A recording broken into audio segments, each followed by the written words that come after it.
Hey friends, if you encounter Windows error code 0x80070652, then please watch this video. I will guide you through the resolutions.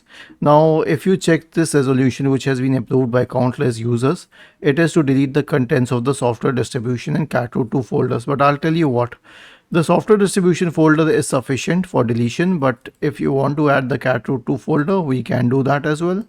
So we will simply name this for renaming it. Now I have a script here. All you need to do is copy this script and paste it in the command prompt window. I have mentioned it in the description section of the video.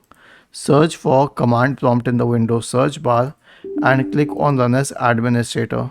Paste the script here and hit enter. This will do the job for you. Your problem will be fixed. Was this helpful?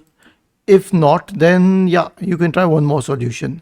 Run the Windows Update Troubleshooter. Right click on the Start button, select Settings, go to System. In the right pane, scroll down and select Troubleshoot. Select Other Troubleshooters and click on Run corresponding to the Windows Update Troubleshooter. It will start detecting problems and fix it if possible.